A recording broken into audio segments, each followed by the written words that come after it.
શું છે ખોલીને બતાવું હે જો ખોલીને બતાવું તમને શું છે એમ મસ્ત બોક્સ છે હે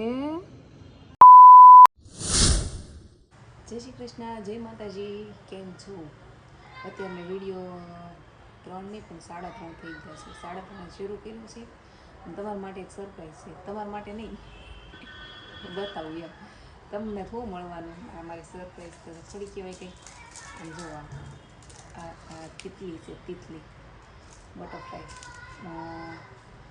પર્પલ કલર છે આ છે પર્પલ છે ને આ 10 રૂપિયાનું આવ્યું 10 રૂપિયાનું રવિવારીમાં ગઈ હતી કે નહીં હા તો ત્યાંથી લાવી હતી પણ બતાવવાનું ઓલી વખતે કદાચ ભૂલી ગઈ છું બહુ મસ્ત છે 10 રૂપિયાનું તો સારું કહેવાય ને આવી હલકી હલકી વસ્તુ મજા આવે પહેરવાની જો મસ્ત છે ક્યાં પહેરીશ હું તમારા ઘરે આવું ને ત્યારે પહેરીને આવીશ કુર્તી આરે તો રાજકાલા બધા દાડમ લાવ્યા છે ને તો એના દાણા કાઢીને મારે મેકવાના છે દાણા કાઢી નાખું ને તો સારું રહે છે એમ તો મેં કીધું લાય અત્યારે જ થોડીક વાર છે જીનુને લેવા જવાની તો બધા કાઢી નાખું દાણા નહીં બધા તો નહીં નીકળે ઘણા બધા છે જો કેટલા બધા છે 100 રૂપિયાના 1.5 કિલો હતા એમ કહેતા હતા રાસ તો એ લેતા આવ્યા કેવા મસ્ત દાણા ફોલાઈ ગયા છે આમાં છે ને આ દાણા એમાં તમે મીઠું ભભરાવીને ખાવ ને એક નંબર મજા આવે ખાવાની આમાં છે ને થોડુંક મીઠું આમ ઓલું કરી પછી ખાવાની બહુ મજા આવે ક્યારેક ટ્રાય કરજો દાડમમાં મીઠું ભભરાઈ દેવાનું પછી ખાવાનું એક નંબર લાગે બહુ નહીં નાખતા નકર ખારું થઈ જાય ફેમિલી આમાં શું છે ખોલીને બતાવું હે જો ખોલીને બતાવું તમને શું છે એમ મસ્ત બોક્સ છે અને આમાં કંઈક છે સરપ્રાઈઝ જીનુ માટે સરપ્રાઈઝ છે જીનુને ખબર નથી તો આ ખોલીને જીનુને બતાવવાનું છે આ મેં જીનુને ખબર વગર લઈ લીધું છે અને જીનલને બતાવવાનું છે જીનલ આ ફોન ઓરો કરે આ બતાય હાલ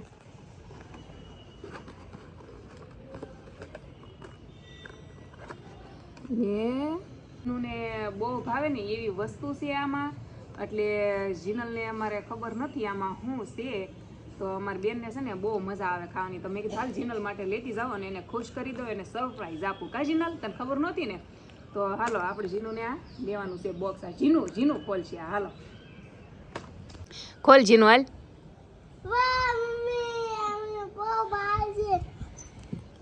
આમ બોલો લ્યો મજા આવે ને જીનલ તને કેક ખાવાની મારી દીકરી હાટું હો અમારી દીકરીને કેક બહુ ભાવે ને એટલે મેં કીધું મારી દીકરી હાટું કેક લેતી જાઉં એ જીનુ ખાવી છે ને ચલો ચલો મને આપીશ કે હા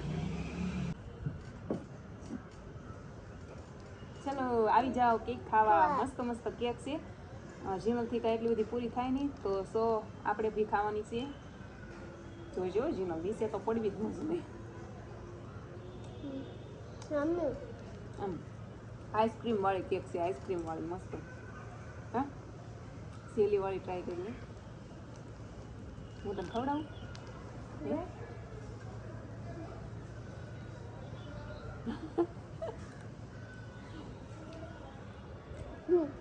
ફેમિલી તમારે ત્યાં કેક મળે કે નહીં કહેજો જોકે હવે તો ગામડામાં તે ઉપલબ્ધ થઈ ગઈ છે બધે મળે કેક તો પણ આ ખાવાની મજા કાંઈક અલગ છે કેક કોને ન ભાવતી હોય મને બહુ ભાવે જીનુને બહુ ભાવે અમે તો મીઠાઈના ભોગી છે કાજી ને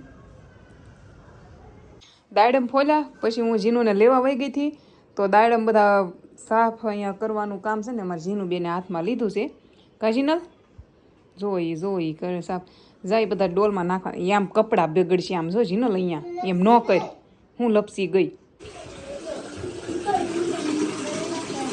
પાણી ઢોળમાં બોલો જો ગીત ગાય છે ગીત ગાય ને અહીંયા હાથ ધોવે બોલો જો તાર બેનપણી આવી રમવા બંધ કરી દે નળ બંધ કરી દે જીનલ નળ બંધ કર પાણી ખોટે ખોટું ઢોળવાનું નથી થતું બંધ કરી દે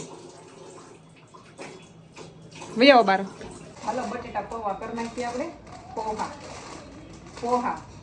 પોહા બનાવવાના છે તો ઓનલી ફોર પોહા ખાવાના છે દાડમ વધારે છે ને તો દાડમ નાખેલા પોહા એક નંબર ખાવાની બહુ મજા આવે અને આમાં સેવ પણ નાખવાની છે અને શું કહેવાય કે કાંદા. હું બટેટા ક્યારેક જ નાખું છે તો નાખીશ, પણ પોહા કરવાના છે આજ આપણે પોહા.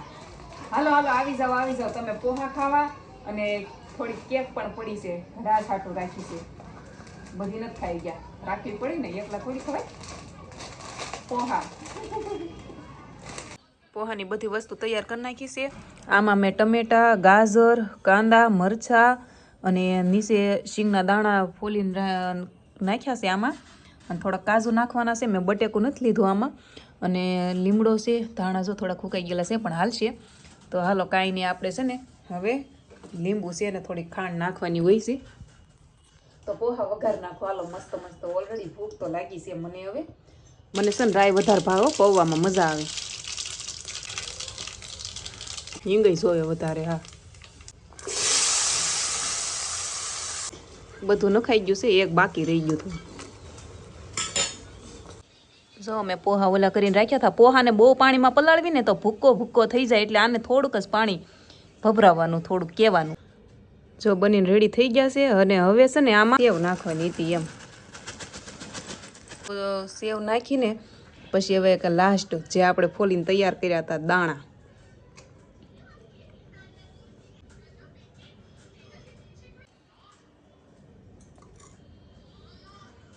હાલો ફેમિલી આવી જાઓ, તમારા માટે પણ છે. મેં ઘણા બધા બનાવ્યા છે, કેમ કે પોહા છે ને તો અમારા રાજ બીજું કાંઈ વસ્તુ ખાવાનું નહીં માગે, એને ઓનલી પોહા બહુ ભાવશે. બીજું જો અમારે જીનુએ રાજને કે આખું બંધ કરી દો ને કેક લઈ આવી. જો કા આને મોઢું નો લૂસવા દીધો. સરપ્રાઈઝ આપી જો બી પાર્ટી. અય હું અહીંયા બાકી. હા તો જીનુબેને કેક ખવડાવી દીધી, કપડાં બદલી, પછી બેસી ગયા છે જમવા. મસ્ત મસ્ત બટેકા પૌવા બનાવ્યા છે. અને કા ખાવા ખાલી નકરા પૌવા બટેકા. જો બટેકા પૌવા નહીં, બટરફ્લાય તો ઓનલી પોહા. બટેકું નાખ્યું જ નહીં. હા એવું છે, એટલે ખાલી પૌવા એમ ને, બટેકું નથી નાખ્યું. બોલો એમ તો ઘણું બધું નાખ્યું. જો ટમેટું, કાંદા, ગાજર નાખ્યું છે, પછી કાજુ નાખ્યા, સેવ નાખી, દાડમના દાણા નાખ્યા, શીંગના દાણા નાખ્યા, બટેકું સિવાયની ઘણી બધી બીજી વસ્તુ નાખી. એલા ભાઈ